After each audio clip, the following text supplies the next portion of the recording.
So, if you know somebody who is spiritual or is attuned to nature, like nature core, that is who I create for.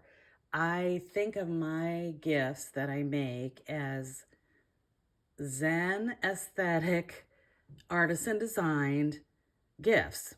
Jewelry a lot because I'll tell you why. With jewelry, you can have it with you. I like to make a lot of aromatherapy necklaces, and they can bring a signature scent. And I think it's great during the day to take small moments just to remember who you are and what you value.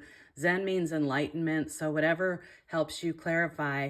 So there's symbols that I always try to incorporate, and if it's not a symbol, it's an animal or particular gemstone or stone that has certain metaphysical properties. So I'm always thinking of the person or maybe the person who would like it or what somebody needs or what I'm thinking I need for my creativity. So here's some examples.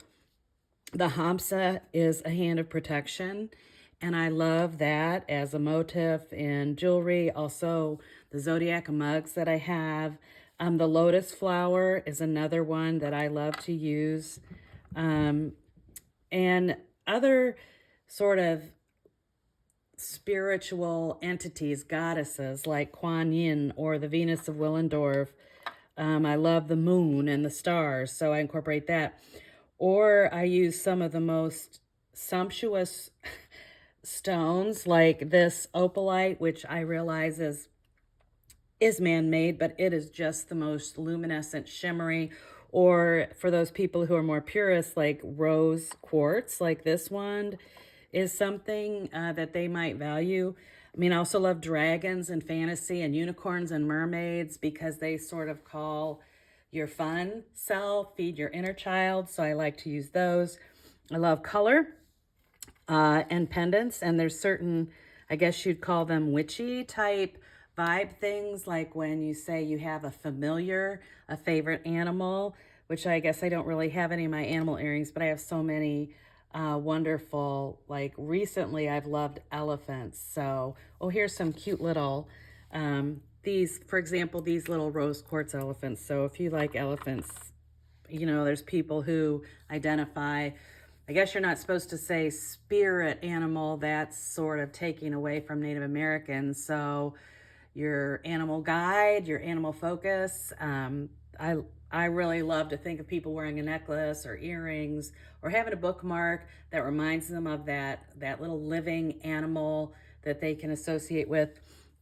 And then and Buddha, of course, is one of my favorites because this is actually the laughing Buddha, and he's always a cheerful, calming, thing to have on. And then I have a lot of stones, but I've been drawn to these sort of creamy, earthy tones recently, like these Mukite briolets that with a wire wrap.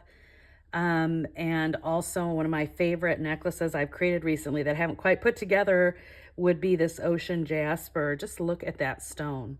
If you wear that during the day and you're feeling a little crazy at a meeting, like, fidget with the pendant and you're going to feel better. Or if you know somebody who's been kind of stressing, these are some ancient tube beads that actually are vintage or maybe antique. I don't know. Sometimes I get beads at a sale or a special place and I can only get so much out of them. So that explains why I consider my creation Zen aesthetic. I get a lot of questions. What's Zen?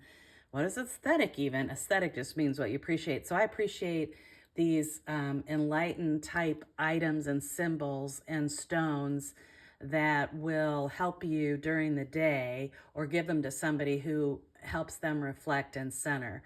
So if you too want like that sort of thing or know somebody you'd like to get a gift for, come on over to Enlivenadorn me, my website. I mean, I'm on Etsy, but boy, do they gouge you. So come get a great deal on a gift. I send them in great gift boxes, and I'd love to help you please that person because, everybody needs a little lift during the day, even if it's your own person. So come visit, and thanks for listening.